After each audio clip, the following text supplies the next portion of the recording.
কিন্তু আমরা দিই। আর যার কারণে বাবার থেকে যে প্রাপ্তি, শিবের কাছে মানুষ ভক্ত রূপে যায় কিসের জন্য? যে শিবের কাছে বর পাওয়ার জন্য।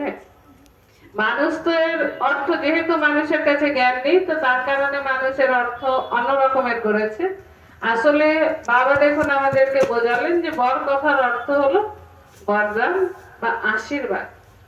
তো আমি যদি বাবার কাছে আমার ভেতরে যে সমস্ত কাঁটা বীজগুলো আছে, যেগুলো আমাকে নিজেকে দুঃখ দিচ্ছে এবং অন্যকেও দুঃখ দেওয়ার কারণ হয়ে দাঁড়াচ্ছে, তো সেইগুলোকে যদি সম্পূর্ণরূপে আমি বাবার কাছে দান দিতে পারি, তো তবেই কিন্তু বাবার এই পাবন, দেখুন এই পবিত্র পতাকা, বাবার এই পতাকা শুধু এমনি পতাকা নয়, এটা বাবার এই পতাকা হলো পবিত্রতার পতাকা, শান্তির পতাকা, শক্তির পতাকা। তো এই পবিত্রতা, শান্তি, শক্তির যে বরদান, যেটাই দেখুন মানুষ জীবনে মূল রূপে প্রয়োজন, শান্তি আর শক্তি। আর সেই শান্তি আর শক্তি আসবে কিসের দ্বারা? শান্তি আর শক্তি আসার রাস্তাই হলো কিন্তু পবিত্রতা। আর যার জন্যই দেখুন বাবা যখন সৃষ্টিতে এলেন, তো বাবা আমাদেরকে সেই বরদানই দিলেন যে পবিত্র বনো আর যোগী বনো। তা তুমি পবিত্র হও আর যোগী হও।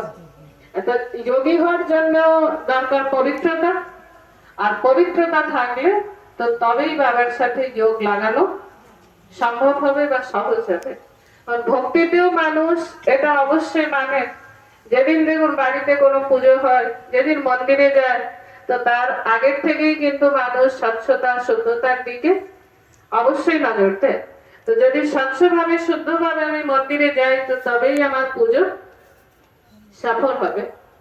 আর বাবা যখন সৃষ্টিতে এলেন, তো বাবাও কিন্তু আমাদেরকে সেটাই বরদান রূপে, প্রতিজ্ঞা রূপে দেখুন রোজ বাবা পড়াতে শুরু করলেন যে পবিত্র হও আর তুমি একমাত্র আমাকে স্মরণ করো। তখন আজকেও যারা মুরলি শুনেছেন বা পড়েছেন তারাও জানবেন নিশ্চয়ই। আজকেও মুরলিতে বাবা কত সুন্দর বলেছেন যে যখন আমরা 2500 বছর ধরে ভক্তি করেছি, তো ভক্তি করতে করতে কোনো না কোনো সময় মনে এত দুঃখ এসেছিল, যে সময় ভগবানের উদ্দেশ্যে বলেছিলাম যে হে ভগবান, তুমি যদি কখনো সৃষ্টিতে আসো, তো তাহলে আমি সব কিছুকে ছেড়ে দিয়ে একমাত্র তোমার হয়ে যাব। আমি কোনো কিছুর দিকে আর আমার মন বুদ্ধির আকর্ষণ যাবে না, তোমাকে পেয়ে তাতেই আমি পুরো সমর্পণ হয়ে যাব, মানে সহা হয়ে যাব।